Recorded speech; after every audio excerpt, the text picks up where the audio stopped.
canon is what's considered scripture. Everything else is apocryphal. Within the category of apocryphal, you also have pseudepigraphical. Pseudepigraphical documents are documents like the Book of Enoch, which have a label of being written by a particular individual who it's largely agreed upon is not the individual. The thing with Enoch is that it was never considered banned. It's very common in our culture to think that there's books left out of the Bible that should have been in the Bible, and there were early censorship committees simply banned them in an effort to keep secrets. Now, some think one of those books is the Book of Enoch, and if you go in depth with the Bible at all, you'll find yourself wondering what in the world is up with the Book of Enoch. Well, ancient language scholar Wesley Huff was asked about this, and he gives a solid answer I think worth hearing. And let's check that out. And then on the other side, I want to add one helpful way of looking at the whole hidden and forbidden books thing after he's done. Check this out. Let's start with Enoch. Like, what's the history there, and what's like the arguments against that being a part of the Bible? Yeah, so we've talked about a number of documents that would fall into the category of apocryphal literature. And so apocrypha, the Greek word apokryphos just means secret or strange, and it becomes sort of the categorical term within early Christianity to describe anything outside of that which is canonical. So the canon is what's considered scripture. Everything else is apocryphal. That doesn't necessarily mean it's heretical, but it just means it's in a separate category. Within the category of apocryphal, you also have documents that are sometimes referred to as pseudepigraphical, right? So think of pseudo, like a pseudonym, right? It's not your real name. Pseudo and graphe. It's a strange writing. It's not your, like pseudo means false, and then graphe means writing. Now, it's important to just remember he's giving categories because that'll be important later. So pseudepigraphical documents are documents like the Book of Enoch, which have a label of being written by a particular individual who it's largely agreed upon is not the individual. And so that's in a category of its own. The thing with Enoch is that it was never considered banned. It was always part of a group of Jewish literature, which was very important within sort of the Jewish understanding. So we've largely been talking almost exclusively, I think, about documents that post-date the New Testament documents. Bravo. Yeah. Right? So the Gospels that were written by the various Gnostic groups, those are after Jesus. Enoch comes before Jesus, and it's in a category of literature that was written between the last book of the Old Testament and the first book of the New Testament. So there's about 400 years there between, I mentioned in the Protestant Old Testament, you have the last book is Malachi. Between Malachi and Matthew, there's a 400-year gap, which is sometimes referred to as the 400 years of silence, which is a bit of a misnomer because it wasn't silent. There was a whole bunch of Jewish literature being written, but there was this cultural understanding within ancient Judaism that the voice of God was not being communicated through prophets in the same way. So that's why it's sometimes referred to as that. However, in the same way is important distinction as well. The Jews are writing all sorts of things. And one of those things that they are writing on was the Book of Enoch. Now, we also need to be careful with the Book of Enoch because what we call specifically First Enoch, there's a First and Second Enoch. When the Book of Enoch is usually referred to, it's usually referred to, we're usually pointing to the Book of First Enoch. The Book of First Enoch, as it exists, you can go buy a copy of First Enoch. In fact, there's a pretty recent, very good translation of it by the publisher Hermania, which is the most updated one, takes into consideration things like the Dead Sea Scrolls.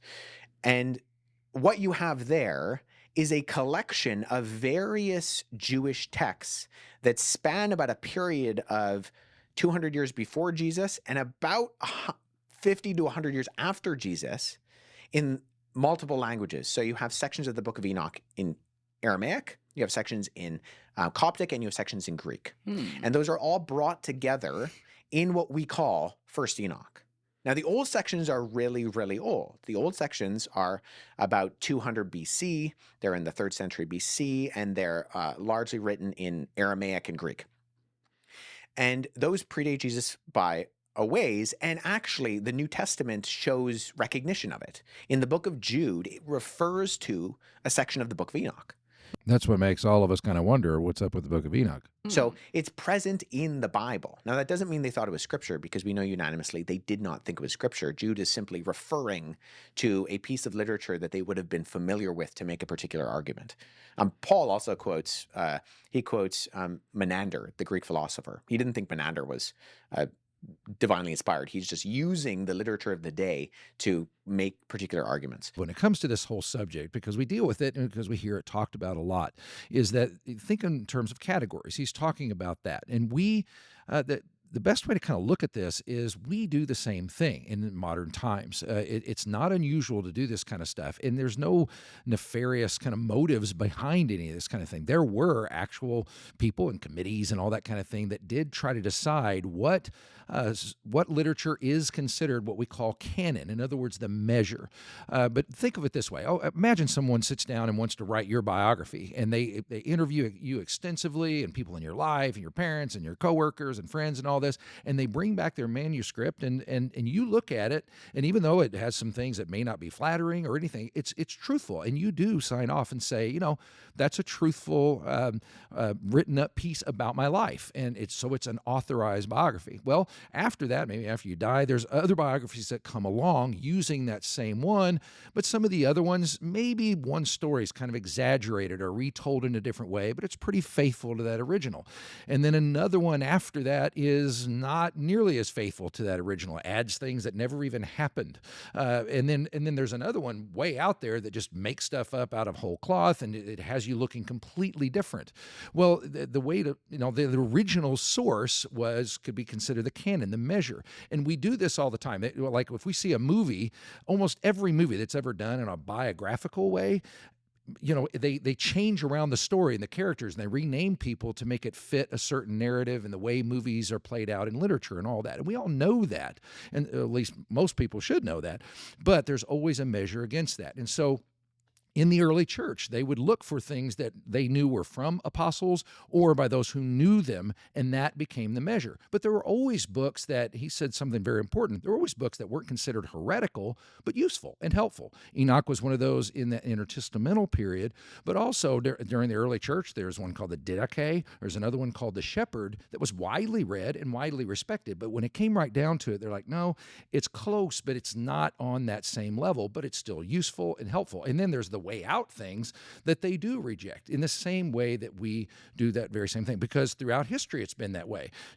Milton's Paradise Lost or Dante's Inferno or even Mere Christianity, or they have a different category in our minds as outside of something like the Shack.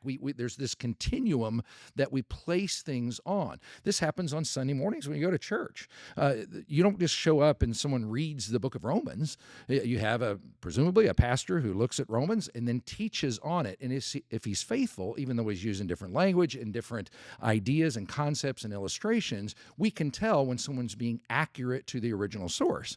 On the other hand, you can also hopefully tell when someone's not being accurate much at all to the original source. That is just a principle that we apply in life, and they applied back then. And it's very, very important to remember that. I would highly recommend, Wesley, we have a video where he has said to have ended somebody's career. So check that video out. I hope that all helps. Like and subscribe. We'll see you next time.